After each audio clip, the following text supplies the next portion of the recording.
3 പേര് നിൽക്കുക. ജിത്തു ഒന്ന്, കണ്ണൻ ഒന്ന്, ഒരു കൂട്ടുകാരൻ. അത് കണ്ടാൽ എനിക്കറിയാം, അവനെ കണ്ടാൽ എനിക്ക് കറക്റ്റായിട്ട് അറിയാം. ഒരു യുവതിക്കെതിരെയാണ് വലിയ രീതിയിലുള്ള ഒരു ആക്രമണം നടന്നിരിക്കുന്നത്. ശരിക്കും ലഹരിയുമായി ബന്ധപ്പെട്ട ചില കാര്യങ്ങൾ പോലീസിൽ പറഞ്ഞു അല്ലെങ്കിൽ എക്സൈസിൽ പരാതി കൊടുത്തു എന്നുള്ള രീതിയിലുള്ള ആരോപണത്തിന്റെ പിന്നിലാണ്.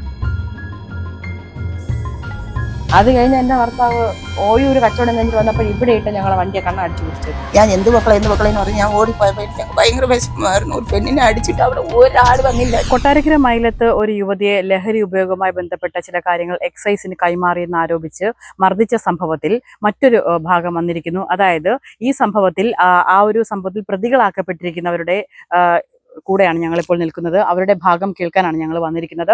ഇപ്പോൾ ഈ സംഭവത്തിൽ കണ്ണൻ എന്നല്ലേ പേര്? ഓക്കെ, കണ്ണൻ എന്നും ജിത്തു എന്നും ഒക്കെ പേര് പറഞ്ഞ 2-3 കുട്ടികളുടെ പേര് അവർ പറഞ്ഞിട്ടുണ്ടായിരുന്നു. അതിൽ കണ്ണനാണ് ഇപ്പോൾ എൻ്റെ കൂടെ ഉള്ളത്. കണ്ണൻ, ശരിക്കും അവിടെ എന്തായിരുന്നു അന്ന് സംഭവിച്ചത്? ശരിക്കുള്ള സത്യാവസ്ഥ എന്ന് പറഞ്ഞാൽ ഇവരുടെ ഭർത്താവിന് കഞ്ചാവ് കച്ചവടം അത് നമ്മൾ ചോദ്യം ചെയ്തായിരുന്നു. നമ്മളെന്നല്ല, നമ്മുടെ ഫ്രണ്ട് കൂട്ടുകാരെ ചോദ്യം ചെയ്തിട്ടുണ്ടായിരുന്നു. അതിൻ്റെ പേര് രാത്രി വന്നിട്ട് എൻ്റെ വണ്ടി അടിച്ച് മൊത്തം, എൻ്റെ ബൈക്ക് സ്പ്ലെൻഡർ, ഞാനിവിടെ ഗ്യാരേജിലാണ് വർക്ക് ചെയ്യുന്നത്, കൊട്ടാര KSRTC ഗ്യാരേജ്.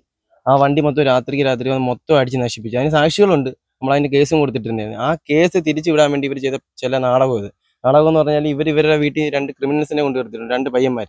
അതുപോലെ തന്നെ ഇവരെ ഭർത്താവ് ജസ്വന്ത് എന്ന് പറയുന്ന അവൻ കൊലപാതക കേസിലെ ഒരു 2ാം പ്രതിയാണ്. അടൂര് ഒരു കൊലപാതക കേസിൽ നടന്നതിനകത്ത് 2ാം പ്രതിയും കൂടെ. ഒരു വീട്ടിൽ നിർത്തിയ 2മാരുണ്ട്. അവന്മാർ പക്കാ ഫ്രോഡുകൾ. അവന്മാരാണ് ഇവരെ വണ്ടി അടിച്ച് നശിപ്പിച്ചിട്ട് ഇവർ അത് തിരിച്ചു വിടുക. ആ വിഷയം ഞങ്ങൾ എൻ്റെ വണ്ടി അടിച്ച് നശിപ്പിച്ചതിൻ്റെ പേരിൽ തിരിച്ച് നമ്മൾ പ്രതികാരം ചെയ്തെന്നുള്ള രീതിയിൽ ചെയ്തിട്ട് ഇവർ പറഞ്ഞത് ഇപ്പം നമുക്ക് കഞ്ചാവ് കച്ചവടമാണ്. ആ ഒരു രീതിയിൽ ഇവര് വാർത്ത എല്ലാ ന്യൂസുകാരെയും വിളിച്ച്. സംഭവം നടക്കുന്ന സമയത്ത് നിങ്ങൾ അവിടെ ഉണ്ടായിരുന്നു. ഈ മെയ് 29 രാത്രി റെയിൽവേ ട്രാക്കിലൂടെ ഇവർക്ക് മർദ്ദനമേറ്റൊരു സംഭവം. ഇല്ല. ഇവരുടെ ഒരു പ്രശ്നം കാരണം നാട്ടിലുള്ള എല്ലാവരും കൂടെ ഒരു കംപ്ലൈന്റ് കൊടുത്തിട്ടുണ്ടായിരുന്നു. ഞങ്ങളാണോ അവര് പറഞ്ഞുകൊണ്ടിരിക്കുന്നത്. ഞങ്ങൾ സ്ത്രീക്കെതിരെ അവരുടെ കയ്യിലും കൈക്ക് പൊട്ടലുണ്ട്, ഇവിടെ മാരകമായ രീതിയിലുള്ള അവര് ഒരു ലോക്കൽ ന്യൂസിന് ഒരു വാർത്ത കൊടുത്തിട്ടുണ്ട്. കാര്യം എന്ന് പറഞ്ഞാൽ അവര് കാണിക്കുന്നുണ്ട്. അതിനകത്ത് എന്റെ കയ്യിലാണ്ട് ഇവിടെ ഒരു കെട്ടി കെട്ടിയിട്ട് എനിക്ക് പൊട്ടലുണ്ടെന്ന്. അത് തന്നെ അവര് ഒരു പൊട്ടലുള്ള ആള് ഒരു പ്ലാസ്റ്ററാ കയ്യിലിടുന്നത്.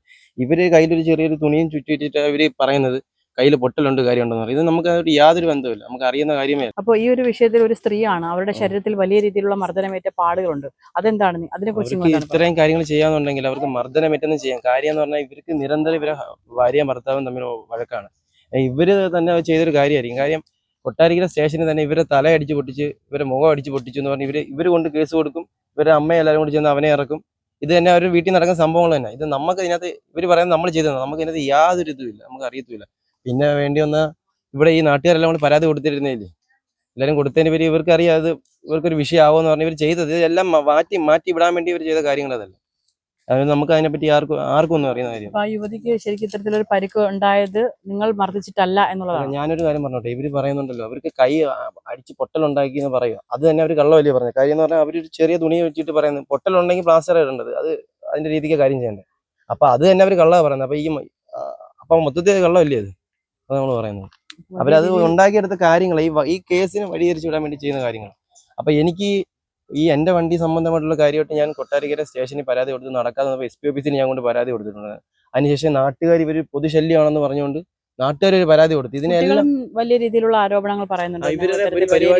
കുട്ടികളോട് മോശമായി പെരുമാറുന്നത്, സംസാരിക്കുന്നതൊക്കെ ഇവർ പറയുന്നുണ്ട്. അത് എങ്ങനെയാണെന്നുള്ള കാര്യം വെച്ചാൽ ഇവിടെ നമ്മുടെ നാട്ടുകാരോട് ചോദിച്ചു പറയാം. കാര്യം എന്ന് പറഞ്ഞാല് ഇവര് മുകളിൽ നിന്ന് വീഡിയോ എടുത്തിട്ട് പിള്ളേരെ കൊണ്ട് ഒരു പ്രലോഭനം ഉണ്ടാപ്പിക്കുക. എന്ന് വെച്ചാൽ പിള്ളേരെ കൊണ്ട് പല കാര്യങ്ങൾ പറഞ്ഞ് നമ്മൾ അതിനോട് അങ്ങോട്ട് ആക്രമിക്കാൻ, വീട്ടിലോട്ട് ചെന്ന് ആക്രമിക്കണം എന്നുള്ള രീതിയിൽ. അത് നടക്കാൻ ആരും അങ്ങോട്ട് ഇത് ചെല്ലുന്നില്ല. അതിന്റെ ഇതായിട്ട് അവര് പുറത്ത് വെച്ച്. നിങ്ങളോട് ഈ കുട്ടികളെ നിങ്ങളടുത്ത് ഏതെങ്കിലും തരത്തിൽ മോശമായിട്ട്? ആ കുട്ടികള്, എന്റെ കുഞ്ഞുങ്ങൾ പോകുമ്പോ വഴി നടക്കുമ്പം എന്റെ കുഞ്ഞുങ്ങൾ അങ്ങോട്ട് പോകത്തില്ല കളിക്കാൻ. ഇവിടെ ഈ ഭാഗത്താ കളിക്കുന്നത് പിള്ളേര് കളിക്കുമ്പോ കൊച്ചുങ്ങളെ കളിയാക്കുക, ഇത് പട്ടി ഷോയാന്ന്, ഇങ്ങനെ നിരന്തരം ഇതായിരുന്നു ആ മഞ്ജുവിന്റെ മോള്. പിള്ളേർ വന്ന് പരാതി പറയാം. അങ്ങനെ ഒരു ദിവസം കളിച്ചോണ്ടിരിക്കുമ്പോഴായിരുന്നു ഞങ്ങൾ ഒറ്റ തന്തയ്ക്ക് ജനിച്ചാന്നും പറയുന്നുണ്ട് ആ പെൺപിള്ളേര്. അതിലാ ഈ വഴക്കുണ്ടാവുന്നത് തന്നെ. അങ്ങനെ പിള്ളേരെ പേർക്ക് ഇവര് കള്ളക്കേസ് കൊടുത്ത്, അത് കഴിഞ്ഞിട്ട് എന്റെ മോന്റെ പേർക്ക് വീണ്ടും ഇവര് കേസ് കൊടുത്ത്. ആ കേസ് വിലക്കുന്നില്ല എന്ന് കണ്ടപ്പോ 2ാമത് കൊടുത്ത് പീഡിപ്പിച്ചെന്നും 2 ലക്ഷം രൂപ മോട്ടിച്ചെന്നും എന്റെ മോന്റെ സിദ്ദിഖിന്റെ 6ന്റെ പേർക്ക് അവര് കേസ് കൊടുത്ത്.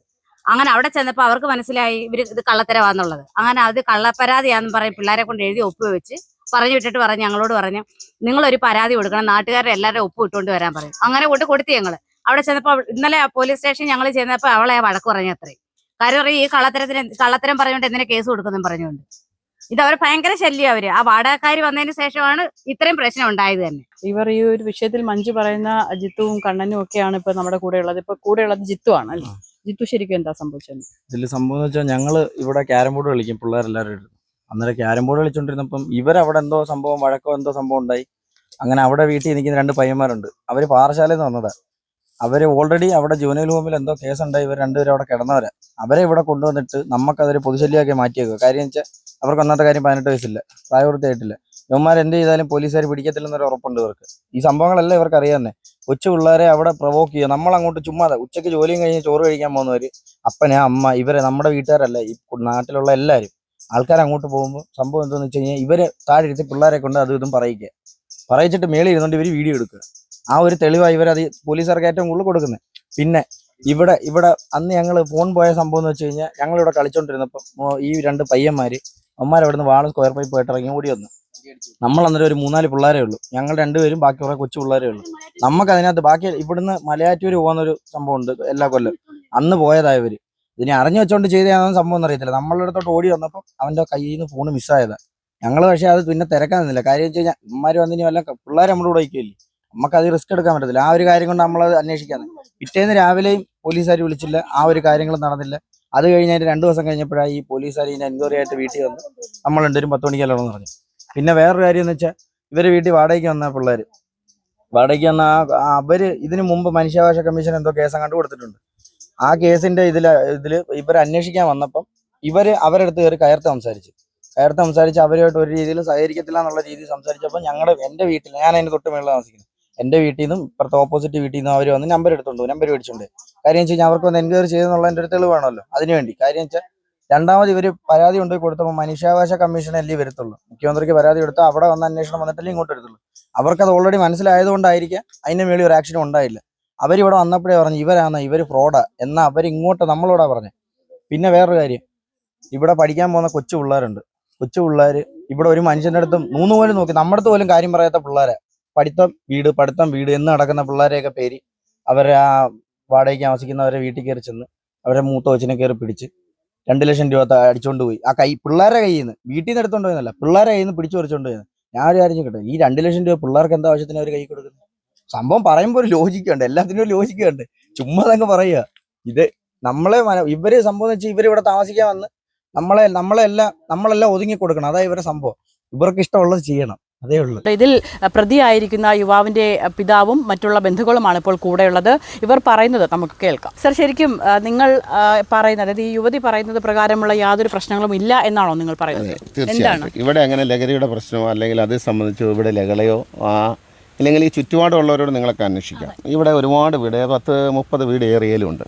ആ വീട്ടുകാരോട് നിങ്ങൾക്ക് ചോദിക്കാം, ഈ പിള്ളേരെ കൊണ്ട് അവർക്ക് എന്തെങ്കിലും ഉപദ്രവം ഉണ്ടായിട്ടുണ്ടോ?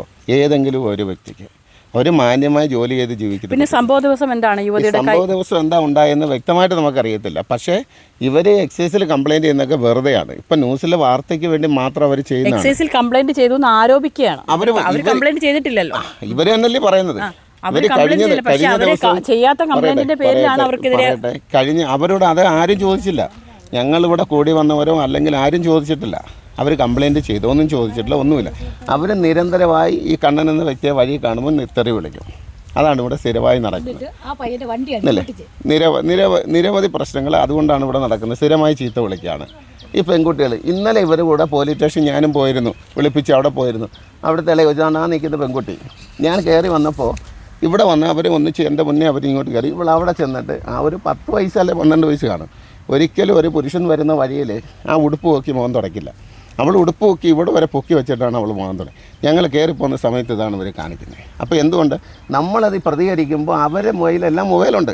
അവരെല്ലാവരും വീഡിയോ എടുക്കാൻ വേണ്ടി മൊബൈൽ റെഡിയാക്കി അവിടെ വെച്ചുകൊണ്ടായിരിക്കും. നമ്മളെന്തെങ്കിലും അവർ ചോദിക്കുന്നുണ്ടെങ്കിൽ അവരത് ഷൂട്ട് ചെയ്തെടുക്കുക. അവർ സ്വയം കാര്യങ്ങളെല്ലാം ക്രിയേറ്റ് ചെയ്തുകൊണ്ടാണ് അവിടെ ഇരിക്കുന്നത്. ഞങ്ങൾ വിശ്വാസത്തോടെ പറയട്ടെ, ഇവരുമായിട്ട് ഞങ്ങൾക്കൊരു വിഷയമില്ല. അവരുമായിട്ട് ഇത്രയും പ്രശ്നം നടന്ന് ഇന്ന് വരെയും അവരോട് ഞാൻ ചോദിച്ചില്ല എൻ്റെ മകൻ്റെ പേര് നിങ്ങൾ എന്തിനാണ് കള്ളക്കേസ് കൊടുക്കുന്നതെന്ന് ഞാൻ ചോദിച്ചിട്ടില്ല. കഴിഞ്ഞ ദിവസം രാത്രി ഈ വിഷയം നടന്നതിന് ശേഷം അവരുടെ ജയശ്രീയുടെ ഒരു മകൻ ഇവിടെ ഉണ്ട്. അവനൊരു വാളും കൊണ്ട് എൻ്റെ വീട്ടിൽ കയറി വന്ന് എൻ്റെ വൈഫും മരുമകളും ഒരു 2 വയസ്സുള്ളൊരു കുഞ്ഞുള്ള വീട്ടിൽ കയറി വന്ന് അവൻ വാളും കൊണ്ട് വന്നായിരുന്നു അവിടെ. അവനെന്തേന്ന് ചോദിച്ചു. എൻ്റെ വീട്ടിൽ മുറ്റത്ത് കയറി വന്നു. അപ്പോൾ ഞാൻ അതും പോലീസിനെ ഞാൻ തന്നെയാണ് വിളിച്ചത്. സാർ വാളും കൊണ്ട് ഒരുത്ത ഇവിടെ കിടന്ന് ആ വെല്ല് വിളിച്ചത് ഈ ചുറ്റുപാടുള്ള എല്ലാവരും കേട്ട്. അവൻ വാളും കൊണ്ട് നടന്ന് ഇവിടെ ഞാൻ മതി, ഇവിടെ ജിത്തു ഇവിടെ വേണ്ട, ഒരാൾ മതി. അവനെ ഇറങ്ങി അടിക്കാനോ അവരെ അടിക്കാനോ നമുക്ക് കഴിയാന്നിട്ടതല്ല. പക്ഷെ നമ്മളത് ചെയ്യാത്തത് നമുക്ക് കുഞ്ഞുങ്ങളുള്ളത് കൊണ്ട് നാളെ ഒരു സമയം നമ്മൾ ആ പ്രശ്നത്തിൽ ഇടപെട്ട് കഴിഞ്ഞാൽ അവർക്കാണ് അതിൻ്റെ ബുദ്ധിമുട്ടുണ്ടാകുന്നത്. അതുകൊണ്ടാണ്. അപ്പം നിങ്ങൾ ഈ പറയുന്ന ആൾക്കാർക്കൊന്നും ലഹരിയുമായി യാതൊരു ബന്ധവുമില്ല, അങ്ങനെയാണോ? ലഹരി കൊണ്ടുവന്നേ ഈ ഇദ്ദേഹത്തിൻ്റെ ഭർത്താവാണ്. അവനെയാണ് ശരിക്കും ഇവിടെ ലഹരി കൊണ്ടുവന്ന് ഈ പിള്ളേർക്കൊക്കെ കൊടുത്തത് ആദ്യഘട്ടത്തിൽ. ശരിക്കും ഇവർ ആരോപിക്കുന്നത് അത്തരത്തിലൊരു പ്രശ്നമൊന്നും ഇല്ലെന്നാണ്. പക്ഷേ ആ സ്ത്രീയുടെ ദേഹത്ത് വലിയ രീതിയിലുള്ള പാടുകളുണ്ട്, കൈക്ക് പൊട്ടലുണ്ട്, ഇത്തരത്തിൽ വലിയ പാടുകളാണ് അവരുടെ ശരീരത്തിലുള്ളത്. അതെങ്ങനെയാണ് വന്നത്? അവർ കൈക്ക് പൊട്ടലുണ്ടെന്ന് വെച്ചാൽ അവരെ കൂടെ ഉള്ളൊരു പയ്യൻ ഈ പയ്യൻ്റെ വണ്ടി അടിച്ചു പൊട്ടിച്ചിരുന്നു. കണ്ണൻ്റെ ബൈക്ക് തല്ലി പൊട്ടിച്ചു. അവന്മാർ കണ്ട അവനെ കുറേ ദിവസമായത് കേസായി കോടതി പോലീസ് സ്റ്റേഷൻ കേസ് കിടക്കാം. അപ്പോൾ അവർ കയറി വന്ന വഴിക്ക് അവന്മാരെ പിടിക്കാൻ ഓടി വഴിക്ക് അവരെ കയ്യിൽ തട്ടി അവർ വീണു. ഇവരെ അവൻ ഓടി വന്നവനൊരു തെള്ളിയിട്ടെന്ന് പറയുന്ന അടിച്ചൊന്നും ഇതൊന്നും നമ്മൾ കണ്ടില്ല. ഞാൻ എൻ്റെ വീട്ടിലാണ് 10 മണി സമയത്ത്, ഞാൻ എൻ്റെ വീട്ടിൽ ഇരിക്കുന്ന സമയത്താണ്. അപ്പം താങ്കൾ കാണാത്ത വിഷയത്തെക്കുറിച്ച്? ഇല്ല, ഞാൻ കാണാത്ത വിഷയത്തെക്കുറിച്ചല്ല പറഞ്ഞത്. അവനെ ചീത്ത വിളിച്ചിട്ടായിരിക്കും അടിച്ചത്. ആ ദിവസം അവനെ ചീത്ത വിളിച്ചു. ഒരു സ്ത്രീക്ക് നേരെ ഉപദ്രവം ഉണ്ടായി. സ്ഥിരമായിട്ട് ഇവിടെ ഉപദ്രവമല്ലേ?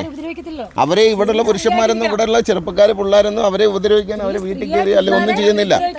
അവരെ വീട്ടിലുള്ളവരെയും വീട്ടിൽ കയറി അടിക്കുന്നില്ല, ആരും ഒന്നും ചെയ്യുന്നില്ല. സ്ത്രീക്ക് നേരെയുള്ള അതിക്രമം നിങ്ങൾക്ക് നേരെയാണ് ഇത്തരത്തിലൊരു ആക്രമണം ഉണ്ടായെങ്കിൽ ഇങ്ങനെ പറയൂ? ചീത്ത വിളി ഞങ്ങൾ ചീത്ത വിളിക്കാനോ? നിങ്ങൾക്ക് നേരെ ഒരു അതിക്രമം ഉണ്ടായി കഴിഞ്ഞാൽ നിങ്ങൾ ഇങ്ങനെ പറയൂ? തള്ളക്കും വിളിക്കുക, ഇതൊക്കെയാണ് പരിപാടി. മനുഷ്യൻ നടക്കാൻ പറ്റത്തില്ല, ചീത്ത വിളിക്കണം. പിന്നെ ഞങ്ങൾ അങ്ങോട്ട് കയറി പാനക്കൊത്തിലൊക്കെ ആക്കി തുപ്പുന്ന ഞങ്ങൾക്ക് അതിന് പ്രതികരിക്കാനൊന്നും ഞങ്ങൾക്ക് വയ്യ. ആ കൊച്ചുങ്ങൾ വരെ എൻ്റെ വീട്ടിൽ ഞങ്ങൾക്ക് സത്യം പറഞ്ഞാൽ മതി, ഞങ്ങൾക്ക് കള്ളത്തരം വേണ്ട. ഈ മക്കൾ എൻ്റെ വീട്ടിൽ കിടന്ന് ഞാൻ രണ്ടുപേരും കൂടെ ഭാര്യയും ഭർത്താവും കൂടെ വഴക്കുമ്പോൾ വലിച്ചെൻ്റെ ആകുമ്പോൾ എൻ്റെ വീട്ടിൽ വന്ന് ഞങ്ങൾ സംരക്ഷണം കൊടുത്തതാ. അവര് എന്റെ കുഞ്ഞിന്റെ പേർക്ക് വരെ കള്ളക്കേസ് കൊടുത്തു. ആ വാടകയ്ക്ക് താമസിക്കുന്നവള് അവളെ വീട്ടിൽ നിന്ന് 2 ലക്ഷം രൂപ മോട്ടിച്ചെന്നും ആ കൊച്ചിനെ എവിടെ കണ്ട് കയറി പിടിച്ചെന്നും പറഞ്ഞുകൊണ്ട് അത് ആ വീടിന് പുറത്തിറങ്ങാത്തൊരു ഡിഗ്രിക്ക് പഠിക്കുന്ന ചെറുക്കന് അവരുടെ ഭാവിയെ ബാധിക്കത്തില്ലേ ഇത്? അങ്ങനെ സ്റ്റേഷനിൽ അത് മുഖ്യമന്ത്രിക്ക് നേരെ പരാതി കൊടുത്തിരിക്കുന്നു. അപ്പൊ അവിടെ ചെന്നപ്പോൾ പോലീസുകാർക്ക് മനസ്സിലായി കള്ളത്തരവാന്നുള്ളത്. പിള്ളേരെ പേർക്ക് കേസില്ലെന്നും പറഞ്ഞ് എഴുതി അടുത്ത കേസ്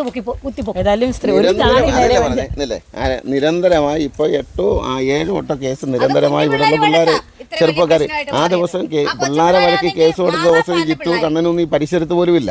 എന്നിട്ട് അവർക്ക് ഏറ്റവും അറിയാവുന്ന പേര് ജിത്തു കണ്ണൻ. ജിത്തുവിനെ മേലോട്ട് വിടത്തില്ല, ഞങ്ങൾ ഇവിടെ താമസിക്കുന്നില്ല.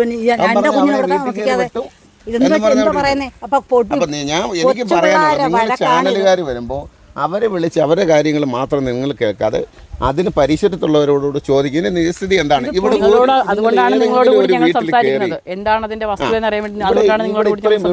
ഈ വീടുകളിലെ ആൾക്കാരോട് നിങ്ങളൊന്ന് ചോദിച്ചു നോക്കും. നിരന്തരമായി ചെറുക്കൻ്റെ പേര് ഇങ്ങനെ പരാതി കൊടുത്തു കഴിഞ്ഞാൽ നമ്മളത് വിട്ടിട്ട് പോകാനോ?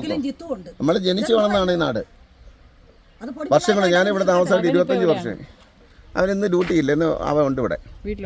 വീട്ടിലില്ല, പുറത്തോട്ട് അങ്ങോട്ട് പോയി കടയിൽ പോയി. കേസ് കൊടുത്ത് ഇന്നലെ വിളിപ്പിച്ചു, അവിടെ പോയി കയറി ഇന്നലെ ചെന്ന് സംസാരിച്ചു. അവർക്ക് മനസ്സിലായ കാര്യങ്ങൾ. കാരണം സ്ഥിരമായി കള്ളക്കേസ് ഇവിടെ കൊടുക്കുന്നതാണ്. അതായത് ഇവര് പരാതി കൊടുത്തതില് ഒരു കുഞ്ഞ് 4ാം ക്ലാസ്സിൽ പഠിക്കുന്ന ചെറുക്കന്റെ പേര് ഇവര് പരാതി കൊടുത്തു.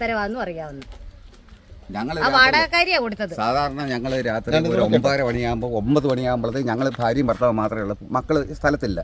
ഞങ്ങൾ പിന്നെ 9 മണിയാകുമ്പോൾ അല്ലെങ്കിൽ 9:30 ആകുമ്പോൾ ലൈറ്റ് അണയ്ക്കും. ഈ പ്രശ്നം നടക്കുന്നത് 10-10:30 മണിയായതിനു ശേഷമാണ്. ഞങ്ങൾ ലൈറ്റ് അണച്ച് കൊടുത്തു ഈ പ്രശ്നം ഉണ്ടാക്കാനെന്ന് പറഞ്ഞുകൊണ്ട് ഞങ്ങളുടെ നേരെ ആക്ഷേപം എത്രയോ തവണ പറഞ്ഞു. ഈ 34 വർഷമാകുമ്പോൾ ഞങ്ങൾ ഈ നാട്ടുകാട്ട് നല്ല സഹകരിച്ച് പോകുന്ന രീതിയാണ്. ഇവരിവിടെ വരുമ്പോൾ ഇവർക്ക് നിത്യം ഇവിടെ സ്ഥിരം ജീവിക്കാനുള്ള ഒരു ഇതാണെങ്കിൽ നാട്ടുകാരുമായിട്ട് സഹകരിച്ചല്ലേ പോണ്ടേ? ഇതെന്തുവാ ഇത്? വന്ന് അങ്ങോട്ട് കൊച്ചുങ്ങൾ വരെ വളർന്നു വരുന്നവർ ഈ കൊച്ചു പിള്ളേരെ ട്രെയിനിങ് കൊടുത്തിട്ടിരിക്കുക. നിങ്ങൾ കേൾക്കുന്ന ഇതാ പരിപാടി. ഇതത്ര ശരിയായ കാര്യമല്ല. നമ്മൾ വിചാരിക്കേണ്ട നമ്മുടെ മക്കൾ വളർന്നു വരുമ്പോൾ നമ്മൾ കട്ടപ്പുറം തൊഴിലുറപ്പ് പോയോ അൻഡാപ്പീസിൽ പോയോ അല്ല വളരണ്ടേ. നമ്മുടെ കുഞ്ഞുങ്ങൾ ഉന്നത വിദ്യാഭ്യാസം എടുത്ത് നല്ല നിലയിൽ പോകണമെന്ന് നമ്മൾ ആഗ്രഹിക്കുന്നത്. അതല്ല. അവിടെ മക്കൾ കപ്പിളി കച്ചവടം ചെയ്ത് ജീവിച്ചാൽ മതിയോ അവളെ പോലെ? അല്ലല്ലോ. ഞങ്ങൾക്ക് ഇവിടുന്ന് പോകാൻ പറ്റത്തില്ല. ഞങ്ങളുടെ ഏരിയയിലുള്ള 10-50 വീട്ടുകാരുണ്ട്. എവരെ പേടിച്ച് ഞങ്ങൾ പൊളിച്ചടുക്കി പോകാൻ ഉദ്ദേശിച്ചിട്ടില്ല. അതുപോലെ വാടകക്കാരി വന്നിട്ട് എത്ര മാസമായി ഇവിടെ വന്നിട്ട്?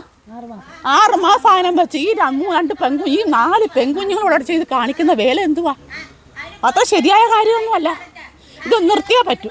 ഞങ്ങളുടെ കുഞ്ഞുങ്ങളെ കൂടെ ജീവിച്ചേ പറ്റൂ. ഒന്നീ വാടകക്കാരി എവിടുന്ന് ഇറക്കുക. ഇത് കേട്ടോ, കേൾക്കുന്ന ഇതാണ് പരിപാടി.